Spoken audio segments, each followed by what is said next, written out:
إن الحمد لله نحمده ونستعينه ونستغفره ونعوذ بالله من شرور أنفسنا وسيئات أعمالنا. من يهده الله فلا مضل له ومن يضلل فلا هادي له، وأشهد أن لا إله إلا الله وحده لا شريك له، وأشهد أن محمدا عبده ورسوله. يا أيها الذين آمنوا اتقوا الله حق تقاته ولا تموتن إلا وأنتم مسلمون. يا أيها الناس اتقوا ربكم الذي خلقكم من نفس واحدة وخلق منها زوجها وبث منهما رجالا كثيرا ونساء، واتقوا الله الذي تساءلون به والأرحام إن الله كان عليكم رقيبا. يا أيها الذين آمنوا اتقوا الله وقولوا قولا سديدا يصلح لكم أعمالكم ويغفر لكم ذنوبكم، ومن يطع الله ورسوله فقد فاز فوزا عظيما. أما بعد، فإن أصدق الحديث كتاب الله تعالى، وخير الهدي هدي محمد صلى الله عليه وسلم، وشر الأمور محدثاتها، وكل محدثة بدعة، وكل بدعة ضلالة، وكل ضلالة في النار. Donc nous continuons notre explication après une petite interruption du livre Al-Wajiz fi fiqh as-sunnah wal kitab al-aziz. Durant le cours précédent, on avait commencé par parler de ceux envers qui la prière est obligatoire. Quelles conditions avons-nous donné, quelles conditions doivent être accomplies sur une personne pour que la prière lui devienne obligatoire? Le chef, là. Que la personne soit pubère. Non. Quelle est sa raison? Quelle est sa raison?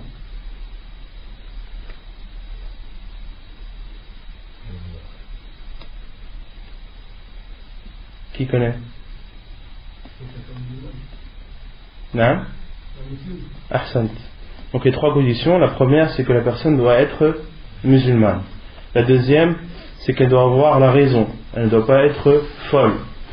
Et la troisième, il faut qu'elle ait atteint l'âge de la puberté. Ce sont les trois conditions qui, lorsqu'elles sont réunies chez une personne, la prière lui devient, ou la prière est pour cette personne, obligatoire. Et on avait parlé du hadith où le prophète alayhi salatu wassalam ordonnait d'ordonner aux enfants lorsqu'ils ont l'âge de 7 ans de faire la prière et de les frapper lorsqu'ils refusent à l'âge de 10 ans, et de les séparer dans les lits. Et on avait dit que est-ce que c'est l'ordre du prophète alayhi salatu wassalam lorsqu'il dit muru awladakum bis salati wa hum abna'u sab'a sinin, les enfants dans ce hadith ils englobent qui? Est-ce qu'ils englobent les garçons, ou est-ce qu'ils englobent que les filles, ou est-ce qu'ils englobent les deux? Les deux. Non. Et on avait dit aussi qu'ordonner aux enfants la prière, cela signifiait implicitement de les frapper si on peut. Pourquoi frapper? Ordonner aux enfants la prière à l'âge de 7 ans, déjà on dit à l'âge de 7 ans, donc à 7 ans on ne les frappe pas. Qu'est-ce que cela implique implicitement? Qu'est-ce que cela veut dire obligatoirement? L'obligation. Quand on leur ordonne la prière, on doit leur ordonner aussi quelque chose d'autre. Les ablutions. Donc ordonner aux enfants la prière, cela signifie implicitement leur ordonner de faire les ablutions. Leur ordonner de faire les ablutions. Non, Parce que je dis que c'est à partir du moment où ils sont pubères, mais à 10 ans, donc on n'est pas pubère. non, à 7 ans, il faut leur ordonner de faire la prière.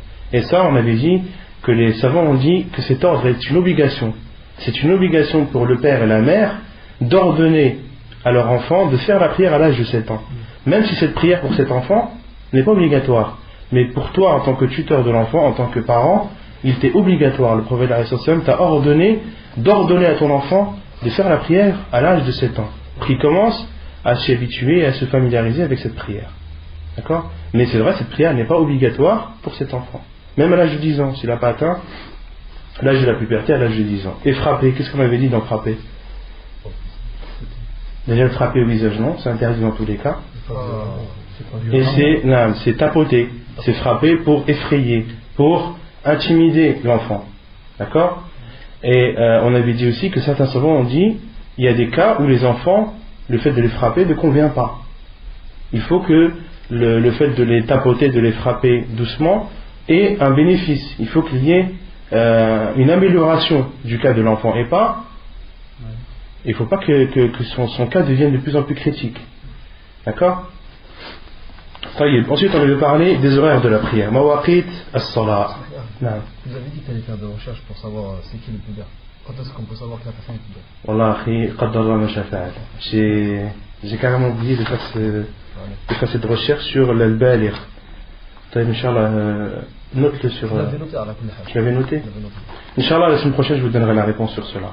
Sur la personne pubère, quand est-ce qu'une personne est considérée pubère? Quels sont les signes qui permettent à la personne de savoir si elle est pubère ou non? Inch'Allah, je ferai la recherche et la semaine prochaine, vous aurez la réponse. Ensuite, on avait parlé de mawaqit as-salah, des horaires de la prière. On avait parlé de l'heure de Dhuhr. Quelle est l'heure de Dhuhr? Khaled. C'est quoi le zawal?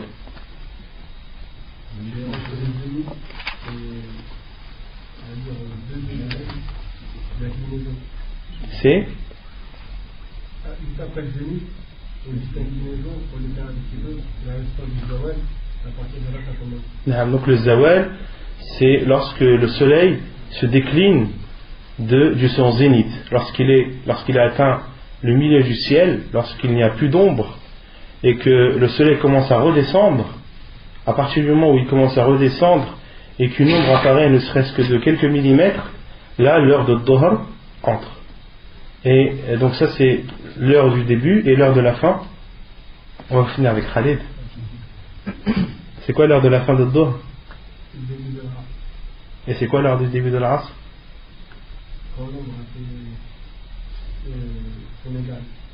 Quand l'ombre est égale à la même longueur que la chose. Quand l'ombre a la même longueur que la chose. Donc l'heure de Dhuhr commence du zénith, commence du zawal, lorsque le soleil décline du zénith, jusqu'à ce que l'ombre de la chose soit égale à cette même chose. Autrement dit, jusqu'à l'heure de l'Asr. Ensuite, on avait parlé de l'heure de l'Asr. Quelle est l'heure de l'Asr? Bachir. Quand l'ombre elle atteint la même. Non. Quand l'ombre de la chose est égale à la longueur de cette même chose. Jusqu'à quel double de longueur? Jusqu'à quel double de longueur? Jusqu'à ce qu'elle double de longueur. Ouais, jusqu'à ce que l'ombre de la chose est égale au double de la longueur de cette même chose. On avait donné un deuxième signe de la fin de l'Asr. Lorsque le soleil jaunit. Lorsque le soleil jaunit. Lorsque la couleur du soleil commence à devenir jaunâtre. Et cette heure, c'est l'heure de l'Asr. La deuxième heure que tu as dit, est-ce que c'est la fin de l'Asr ou est-ce que c'est une autre heure? C'est une autre heure. C'est laquelle? On a dit que l'heure de l'Asr commence à partir du moment où l'ombre de la chose est égale à cette même chose. Donc là c'est le début de l'Asr. Et la fin de l'Asr c'est quoi? Jusqu'au coucher du soleil. Pourquoi tu m'as parlé de lorsque l'ombre de la chose est égale au double? Après c'est mort de Daruri. Voilà, donc waqt al-Asr, l'heure de l'Asr se divise en deux. Il y a l'heure légale et l'heure où la prière de l'Asr ne doit pas être faite sauf en cas de force majeure. Il y a al-waqt al-daruri. Donc l'heure légale de l'Asr, c'est du moment où l'ombre de la chose est égale à cette même chose jusqu'à ce que l'ombre de la chose est égale au double de cette même chose, ou bien lorsque le soleil devient jaunâtre. Ce sont deux signes qui permettent de connaître la fin de l'heure légale de l'Asr. Et ensuite, entre cette heure-là et le coucher du soleil, là c'est al-waqt al-daruri. C'est la personne ne doit faire l'Asr qu'en cas de darura, en cas de grande nécessité. D'accord? Sinon, il est interdit de retarder l'Asr jusqu'à ce moment. Non. Tu peux me donner les cas de daruri? Les cas de daruri, il y a beaucoup de choses. Une personne qui par exemple n'a pas trouvé d'eau, d'accord, et elle sait qu'elle va avoir de l'eau un peu avant le coucher du soleil. une personne qui se retrouve dans des embouteillages, une personne qui est coincée dans un ascenseur. Il y a des cas de grande nécessité, après on peut les énumérer par centaines. Et à partir du moment où c'est un cas de grande nécessité, que c'est une daroura, que c'est une chose qui n'arrive pas souvent, d'accord, et un cas de force majeure, là il est autorisé de faire al-asr à partir du moment où le soleil devient jaunâtre jusqu'au moment où il se couche, jusqu'à l'heure de l'Maghrib. Taïb, l'heure de l'Maghrib. Quelle est l'heure de la prière du Maghrib? Nordine. C'est à la fin, après le coucher du soleil, jusqu'à la fin du crépuscule rouge. Du coucher du soleil jusqu'à la fin jusqu'à la fin du crépuscule rouge, jusqu'à ce que le crépuscule rouge disparaisse. Pourquoi tu parles de crépuscule rouge? Il y a d'autres crépuscules? Ouais, il y a le crépuscule blanc. C'est quoi le crépuscule blanc? Et on a encore des lueurs blanches. Et ça peut durer jusqu'au premier tiers de la nuit. Non. Et c'est pas ça qu'on va prendre en considération. Non, personne. Et le crépuscule blanc, comme on avait dit, c'est un crépuscule, c'est une lueur blanche qui apparaît dans le ciel et qui peut durer jusqu'au premier tiers de la nuit. Et l'heure de Maghrib, on ne doit pas prendre en considération ce crépuscule-là, mais le crépuscule rouge. Le crépuscule rouge, on avait dit que c'était la lueur rougeâtre, le rouge qu'il y avait lorsque le soleil se couche. Et ces lumières, en fait, les savants disent que ces lumières rouges, c'est la lumière du soleil qui est reflétée par la poussière de l'atmosphère. Et la poussière qui est contenue dans l'atmosphère, elle reflète les lueurs, la couleur rouge du soleil. En fait, le soleil il est couché, mais on voit toujours cette couleur rouge. Et cette couleur rouge, elle est reflétée par la poussière qui est présente dans l'atmosphère. Non. Et ensuite, la prière du Fajr. La prière du Isha. Waqt al-Isha.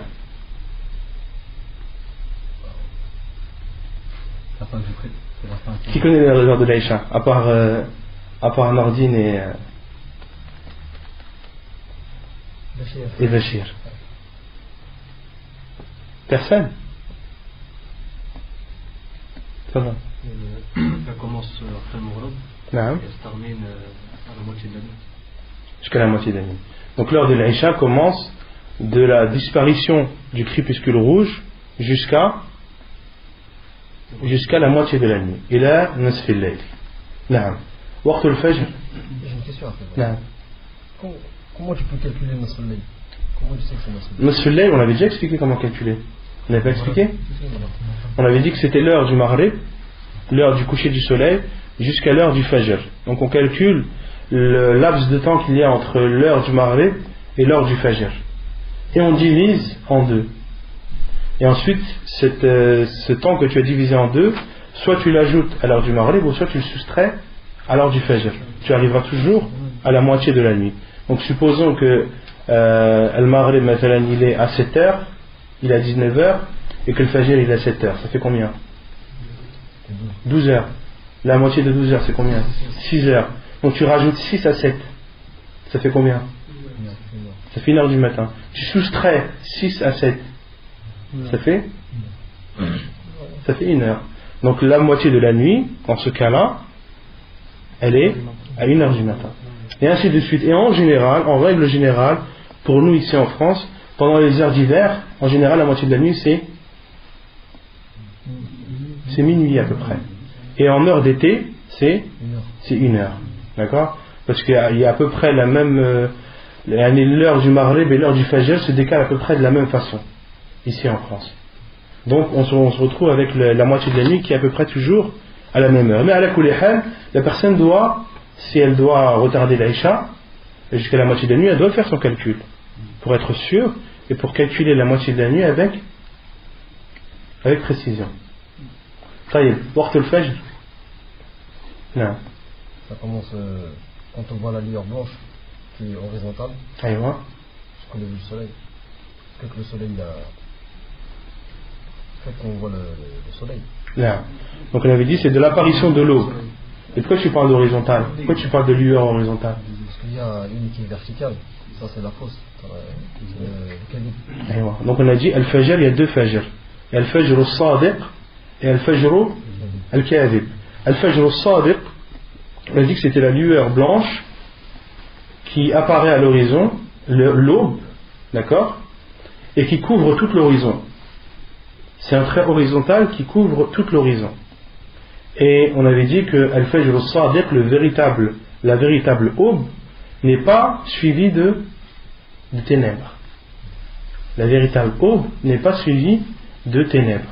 Et quant à Al-Fajr al-Kadhib, comment est-ce qu'on connaît Al-Fajr al-Kadhib, l'aube mensongère ou l'aube fausse? Déjà le trait il est... On avait dit que les lueurs blanches étaient des traits verticaux et non horizontaux. On avait dit quoi d'autre?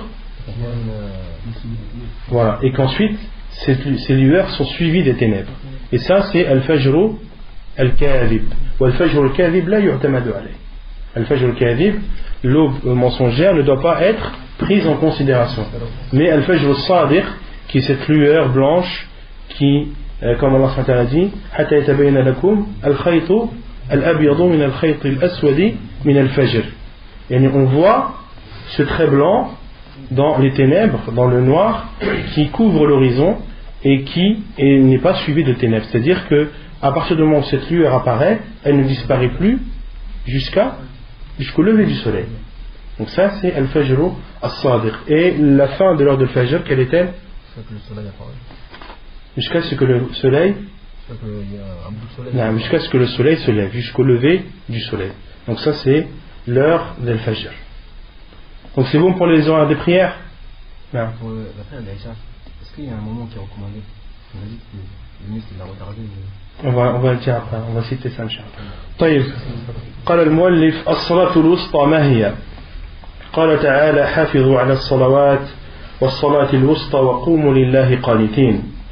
عن علي رضي الله عنه قال قال رسول الله صلى الله عليه وسلم يوم الأحزاب شغلونا عن الصلاة الوسطى صلاة العصر ملأ الله بيوتهم وقبورهم نارا. حديث صحيح رواه مسلم. Donc l'auteur dit la prière médiane, quelle est-elle? Ou la prière du milieu, quelle est-elle? Allah subhanahu wa ta'ala dit sur le sens des versets: prenez soin de vos prières et de la prière médiane ou du milieu, et tenez-vous debout devant Allah avec humilité. Et selon Ali radiallahu anhu, qu'Allah l'a agréé, il dit, le prophète sallallahu alayhi wa sallam a dit Yawm al-Ahzab Shaghaluna ani salat al-wusta salat al-asr. Ils nous ont occupés ils nous ont préoccupés de la prière médiane, de la prière du milieu, la prière de l'asr, qu'Allah remplisse leurs maisons et leurs tombes de feu. À qui le prophète sallam parle en disant cela? Non, aux mushrikin.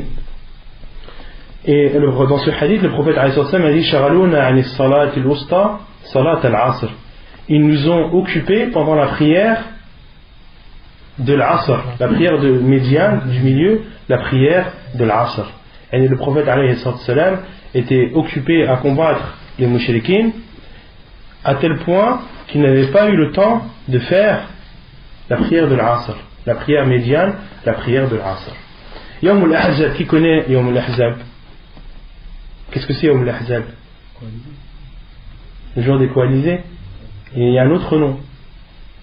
Ça fait Yawm al-Ahzab fait référence à une bataille qui a un autre nom.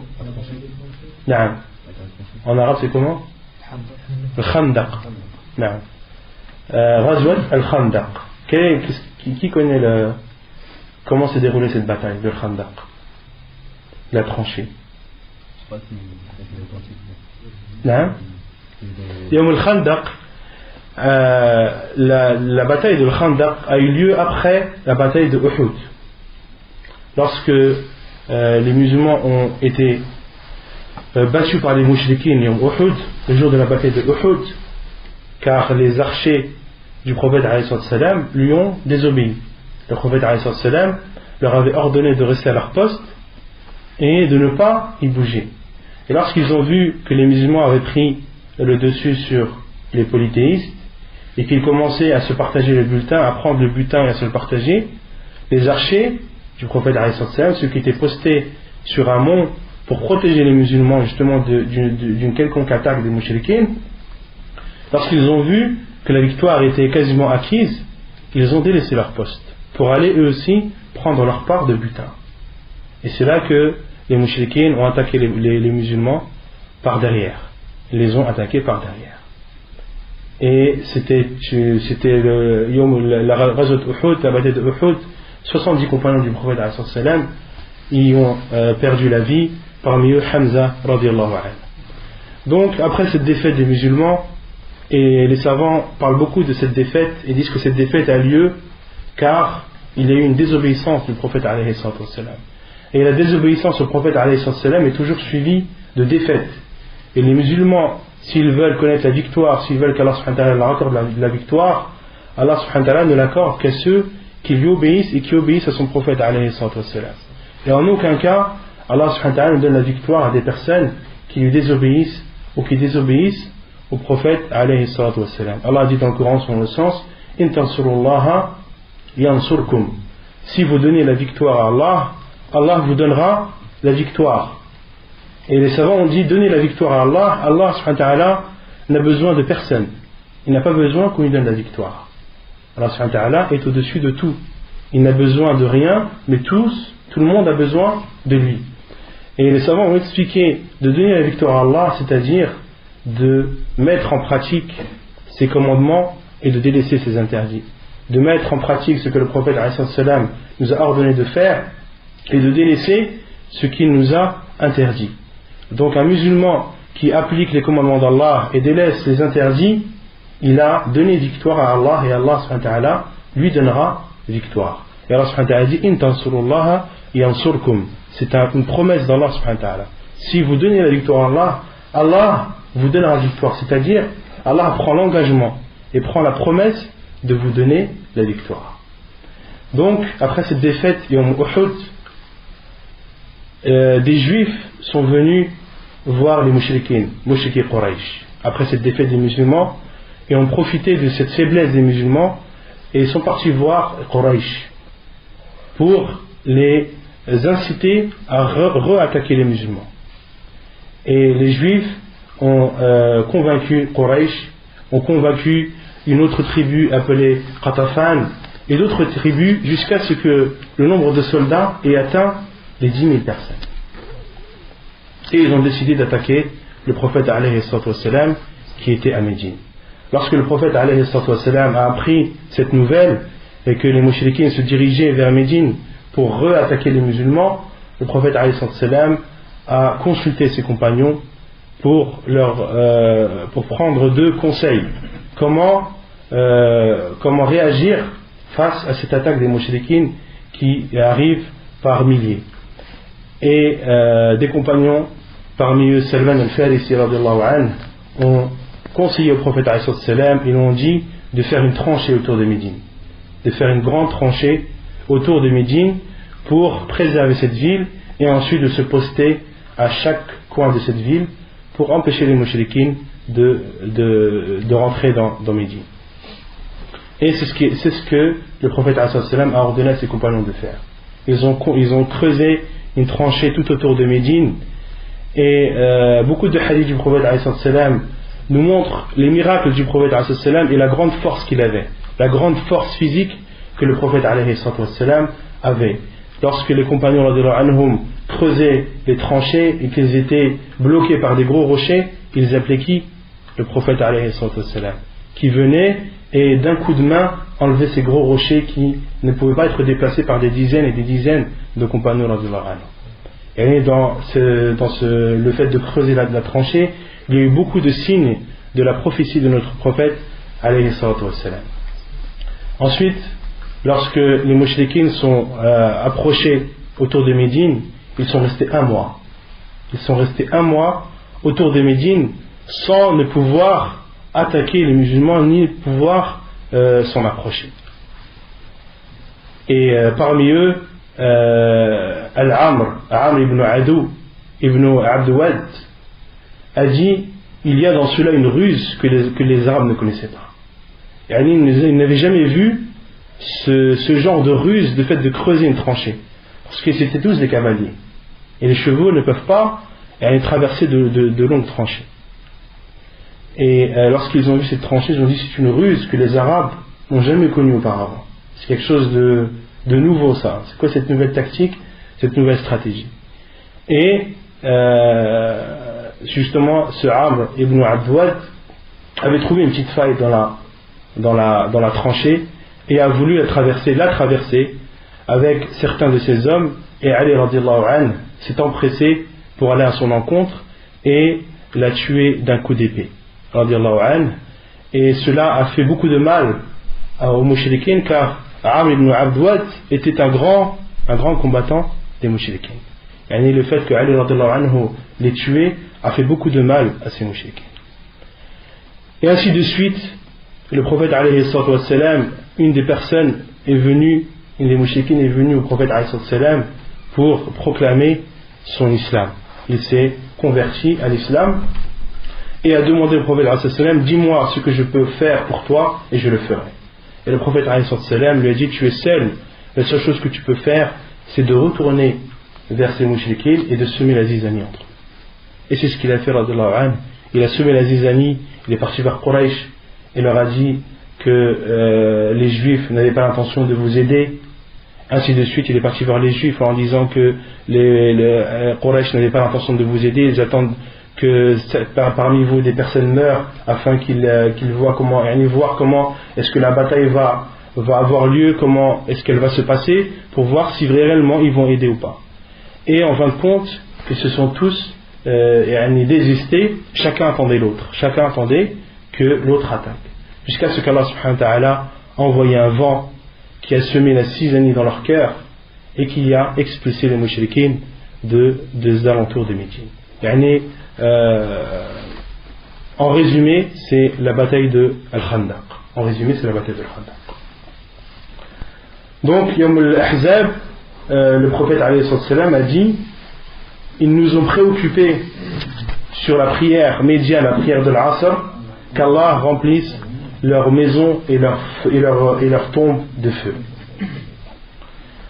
ثم قال المؤلف استحباب تقديم الظهر في أول الوقت في غير شدة الحر. عن جابر بن سمرة قال كان النبي صلى الله عليه وسلم يصلي الظهر إذا ضحضت الشمس. حديث صحيح رواه مسلم. Il est préférable d'avancer ou de faire un dhuhr au début de son heure lorsqu'il ne fait pas chaud. La preuve est le hadith de Jabir ibn Samura qui dit, le prophète sallallahu alayhi wa sallam priait le dhuhr lorsque le soleil commençait son déclin. Idha dahadat, c'est-à-dire lorsque idha dahadat ash-shams, c'est-à-dire lorsque le soleil commençait son déclin. Le déclin de quoi? Du zénith. Lorsque le soleil commençait son déclin du zénith. Idha dahadat, lorsqu'elle commençait son déclin, c'est-à-dire au tout début de l'heure de dhuhr. Et c'est ce qui est préférable lorsqu'il ne fait pas chaud. Pourquoi? Car l'auteur dit استحباب الإبراد بالظهر في شدة الحر. عن أبي هريرة رضي الله عنه أن رسول الله صلى الله عليه وسلم قال إذا اشتد الحر فأبردوا بالصلاة فإن شدة الحر من فيح جهنم. حديث متفق عليه. Il est préférable de al-ibrad, c'est-à-dire de retarder l'heure de dhuhr jusqu'à ce que le temps se rafraîchisse. Donc il est préférable de retarder l'heure de dhuhr, la prière de dhuhr, jusqu'à ce que le temps se rafraîchisse. Et ça, c'est lorsqu'il fait très chaud. La preuve est le hadith d'Abi Hurayra radiyallahu anhu qui dit que le prophète sallallahu alayhi wa sallam a dit, lorsque la chaleur est grande, فأبردوا بالصلاة, retardez la prière de dhuhr jusqu'à ce que le temps se rafraîchisse. C'est ainsi qu'ont expliqué les savants, parmi eux Al-Hafid ibn Hajar dans son livre Fathul Bari. فأبردوا أي أخروا إلى أن يبرد الوقت. Donc le prophète alayhi salatu wassalam a dit, lorsque la chaleur est grande, retardez l'heure de dhuhr jusqu'à ce que le temps se rafraîchisse, car la grande chaleur, les hautes températures sont un souffle de l'enfer. La grande température, les grandes chaleurs proviennent du souffle de l'enfer. Proviennent du souffle de l'enfer. Min fihi jahannam. Et comment est-ce que cela provient de l'enfer? Comment on peut expliquer que la grande température, les grandes chaleurs sont un souffle de l'enfer? Comment on peut expliquer cela? Parce qu'il y a un hadith que Jahannam c'est plein Allah Azza wa Jal. Ouais, mais comment est-ce qu'on peut expliquer la relation entre l'enfer et la température? Parce que c'est la chaleur, c'est chaud. Mais pourquoi? Sous terre, Allah A'lam, tout simplement. La réponse c'est Allah A'lam. Faut pas essayer de chercher des réponses qu'on ne connaît pas. Parce qu'il y a des personnes qui veulent une réponse à toute question. Le prophète alayhi salam dit Al-Nil wal-Furat yanbu'ani min al-Jannah. Le Nil et le Frat puisent leur source du paradis. Comment est-ce que le Nil et le Frat puisent leur source du paradis? Allahu A'lam. Le prophète sallallahu alayhi wa sallam nous en a informé. Comment? Allahu A'lam. On ne sait pas. Mais le prophète sallallahu alayhi wa sallam, le fait de croire en lui, c'est de croire en ce qu'il nous rapporte, de croire au fait qu'il a rapporté. Le prophète sallallahu alayhi wa sallam nous a dit le Nil et le Frat puisent leur source du paradis. Le musulman se doit de croire que le Nil et le Frat puisent leur source du paradis, sans savoir pourquoi. On n'est pas obligé de savoir pourquoi, ni comment. Et c'est pareil, la grande température provient d'un souffle de Jahannam, de l'enfer. Comment? Allah A'lam. Le prophète sallallahu alayhi wa sallam nous en a informé, on sait que c'est la vérité, le comment, Allahu A'lam.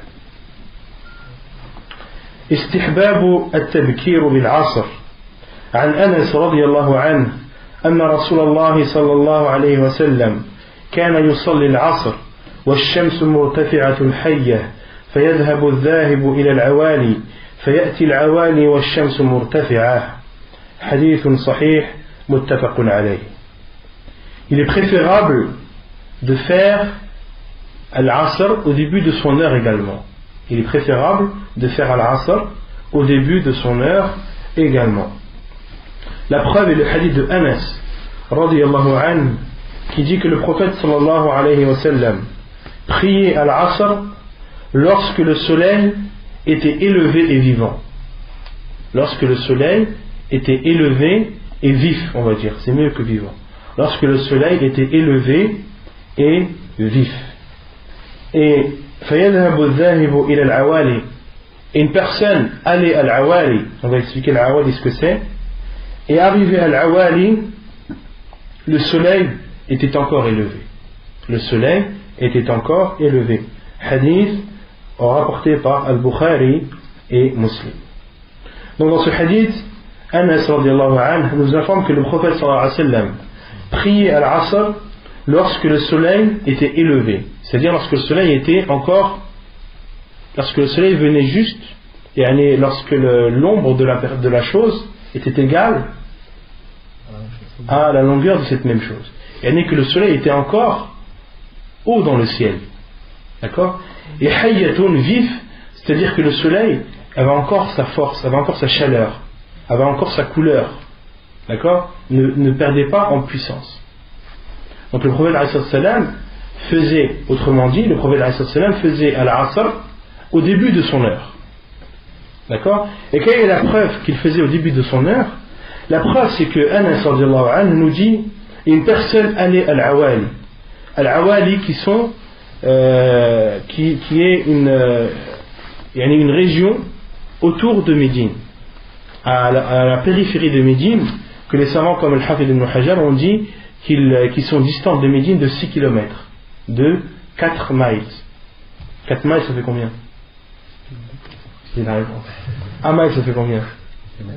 1 km 6. Donc ça fait un peu plus de 6 km. Et Anas sallallahu anhu dit une personne avait le temps d'aller à l'awali, de faire 6 km, et washamsu murtafi'a, et le soleil était encore haut dans le ciel. D'accord? Pour dire que le prophète faisait Al-Asr au début de son heure. S'il ne la faisait pas au début de son heure, une personne qui allait à Al-Awali, lorsqu'elle arrivait au bout de 6 km, le soleil aurait perdu de hauteur. D'accord? Or là, il a perdu de la hauteur, certes, mais il reste toujours élevé. إثم من فاتته صلاة العصر عن ابن عمر رضي الله عنهما أن رسول الله صلى الله عليه وسلم قال الذي تفوته صلاة العصر كأنما وتر أهله وماله حديث متفق عليه. وعن بريدة رضي الله عنه أن النبي صلى الله عليه وسلم قال من ترك صلاة العصر فقد حبط عمله حديث صحيح رواه البخاري والنسائي. Le mal ou le péché pour celui qui a raté la prière de l'Asr, pour celui qui a fait la prière de l'Asr en dehors de son heure. Selon Abdullah ibn Umar, qu'Allah les agréé, le prophète sallallahu alayhi wa sallam a dit: celui qui manque la prière de l'Asr, c'est comme si il avait perdu sa famille et ses biens. Hadith authentique apporté par Muslim. Dans ce hadith, le prophète sallallahu a comparé celui qui perd la prière de l'Asr comme celui qui a perdu sa famille et ses biens. Celui qui se retrouve sans rien du tout, sans argent ni biens qui puissent l'aider à vivre ou à survivre, et sans famille qui puisse le soutenir. Imaginez une personne qui se retrouve du jour au lendemain dans cet état, qui a tout perdu, qui a perdu toute sa famille et qui a perdu tous ses biens. Imaginez dans quel état il est. Et le prophète a comparé le fait de perdre, de ne pas faire la prière de l'Asr à son heure, comme une personne qui a perdu sa famille et ses biens.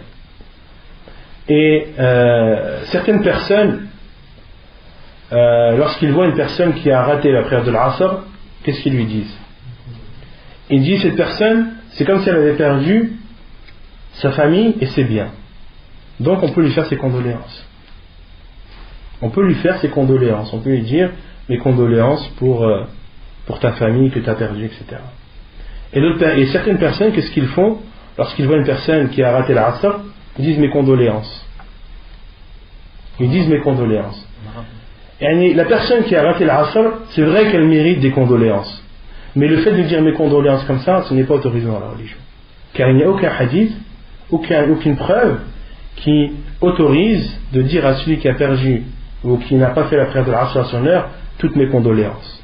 Non, même si véritablement il les mérite, parce que c'est une personne qui est morte.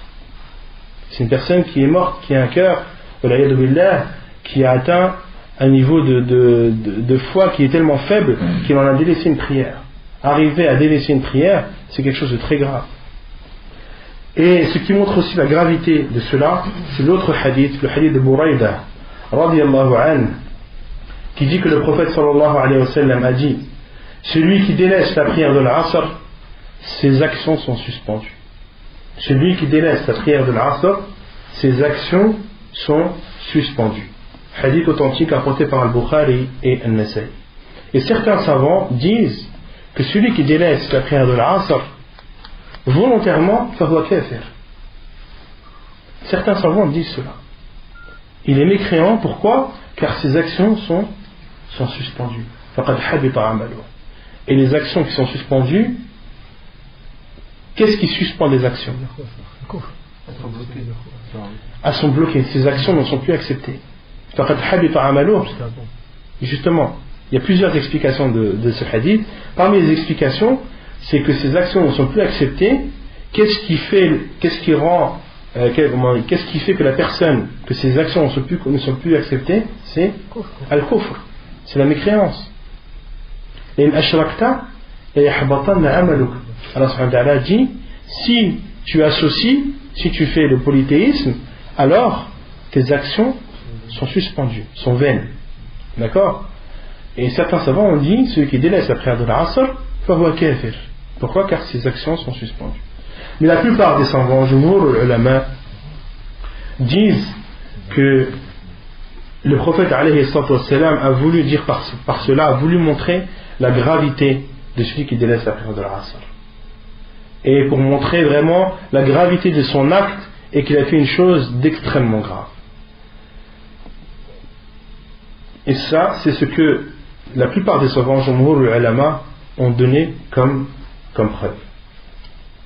Et Cheikh Ibn Uthaymin, rahimahullah, lui donne une autre explication. Il dit faqad habita amaluh, il dit ces actes sont suspendus, c'est-à-dire les actes de ce jour. Les actes de ce jour où la personne a délaissé la prière de l'Asr. Les actes de ce jour sont suspendus, non acceptés et vains. C'est ça que ça veut dire.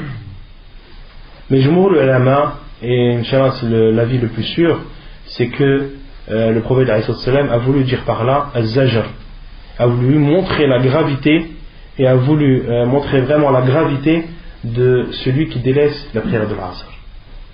إثم من أخرها إلى الإسفرار.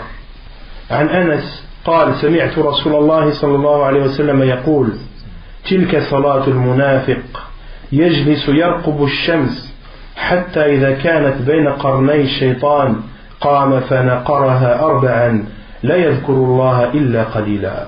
حديث صحيح رواه مسلم وأبو داود والترمذي. Le péché de celui qui retarde la prière de l'Asr jusqu'à l'Isfirar. L'Isfirar, c'est le moment où le soleil devient jaunâtre, ou lorsque l'ombre de la chose est égale au double de la longueur de cette même chose. La preuve est le hadith de Anas radiyallahu anhu qui dit: j'ai entendu le prophète sallallahu alayhi wa sallam dire, c'est la prière de l'hypocrite, c'est la prière de l'hypocrite.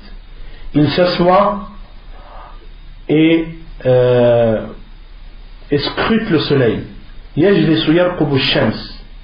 s'assoit et scrute le soleil jusqu'à ce que le soleil soit bayna qarnay shaytan. On va expliquer ce que c'est qarnay shaytan.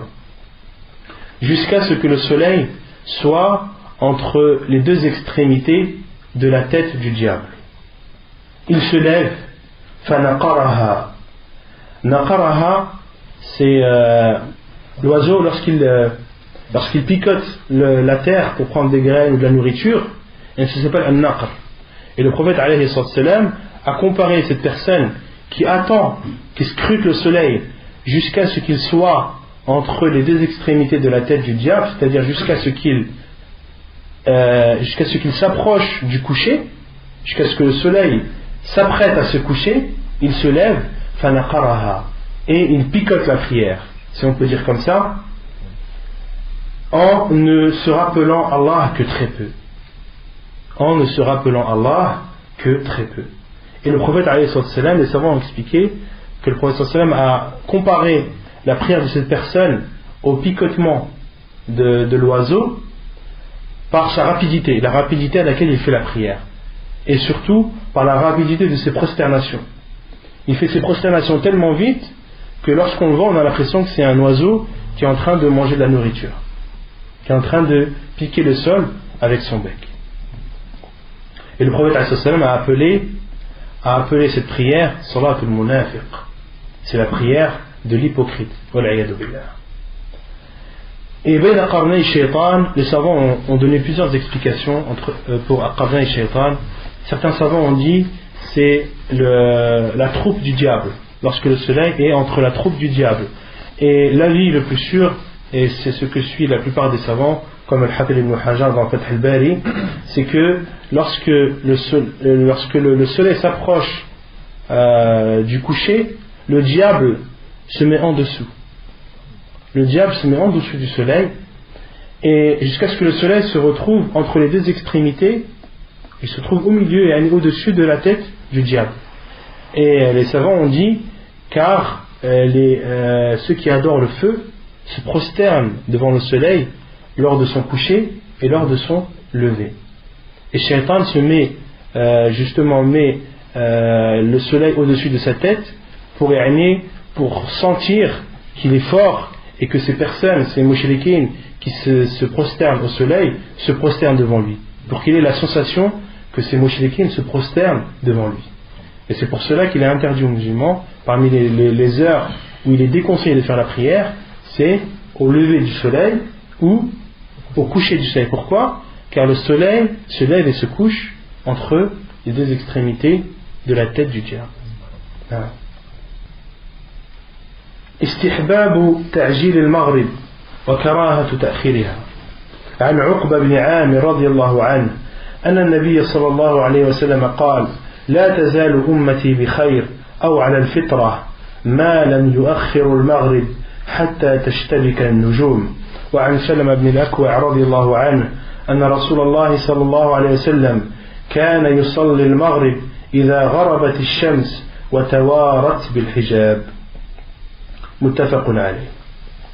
Il est préférable de faire la prière du Maghrib au début de son heure et il est détestable de la retarder. Selon Uqba ibn Amir radiyallahu anhu, le prophète sallallahu alayhi wa sallam a dit: ma communauté ne cessera d'être dans le bien ou dans la fitra tant qu'ils ne retarderont pas la prière du Maghrib hatta tashtabika an-nujum. Hatta tashtabika an-nujum, les savants ont dit jusqu'à ce que les étoiles apparaissent et se mélangent entre elles. Jusqu'à ce que les étoiles apparaissent et par leur quantité, on a l'impression qu'elles se touchent entre elles. Et le prophète a voulu dire par là jusqu'à ce que les ténèbres ou que le ciel s'anoircisse. Parce qu'on commence à voir les étoiles lorsque la nuit tombe, lorsque le ciel devient de plus en plus sombre. Et le prophète a dit: ma communauté ne cessera d'être dans le bien tant qu'ils ne retarderont pas la prière du Maghrib jusqu'à ce qu'ils voient les étoiles par leur quantité se mélanger entre elles. Vous avez saisi? Et selon Salam ibn al-Akwa radiyallahu anhu, qu'Allah l'a agréé, le prophète sallallahu alayhi wa sallam priait le Maghrib lorsque le soleil se couchait. Lorsque le soleil se couchait, وتوارت بالحجاب, les savants ont dit هذا تفسير للجملة الأولى أي إذا غربت الشمس.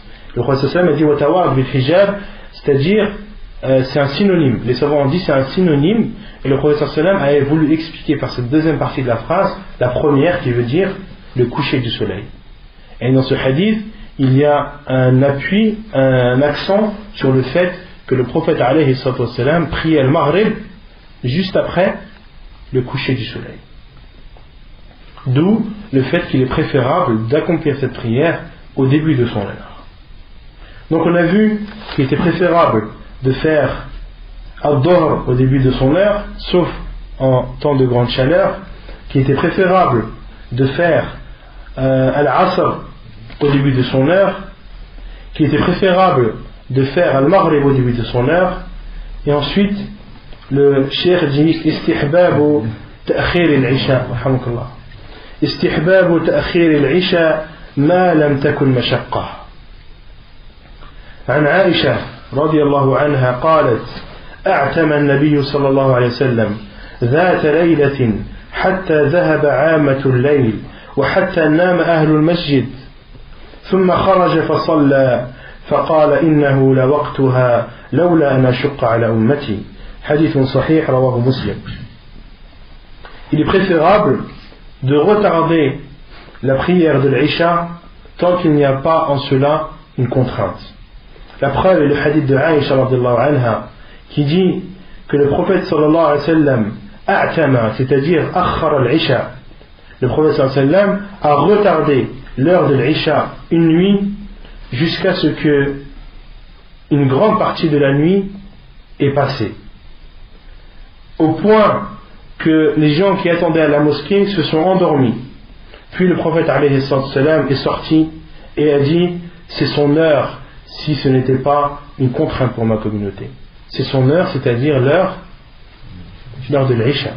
C'est son heure si ce n'était une contrainte, si ce n'était pas une contrainte pour ma communauté. Et dans d'autres hadiths, il a été cité que ceux qui se sont endormis étaient les femmes et les enfants dans la mosquée. qui attendaient que le prophète alayhi salam sorte de l'Aïcha, ils ont attendu jusqu'à ce que les femmes et les enfants se sont endormis. Et les savants ont cité beaucoup de fawaïd de ce hadith. Parmi les fawaïd, lorsqu'ils ont cité le fait que les enfants et les femmes se sont endormis avant les hommes, ils ont dit c'est ainsi qu'étaient les femmes et les enfants au temps du prophète alayhi salam. Ils dormaient tôt. Ils dormaient tôt après l'Aïcha. Les enfants dormaient tôt car c'était des personnes de bas âge, et les femmes dormaient tôt pour se réveiller tôt le lendemain et pouvoir accomplir leur devoir de mère. Et les savants sont partis jusque-là, jusqu'à le fait de voir que les enfants et les femmes se sont endormis. Pourquoi? Car ils avaient l'habitude de dormir après l'Aïcha. Et ce fait irrégulier, ce fait inhabituel que le prophète alayhi salam sorte et retarde la prière de l'Aïcha, les a déboussolés. Mais ils n'ont pas pu résister à la force du sommeil et se sont endormis. Non. كراهة النوم قبلها والحديث بعدها لغير مصلحة. عن أبي برزة رضي الله عنه أن النبي صلى الله عليه وسلم أن رسول الله صلى الله عليه وسلم كان يكره النوم قبل العشاء والحديث بعدها حديث متفق عليه.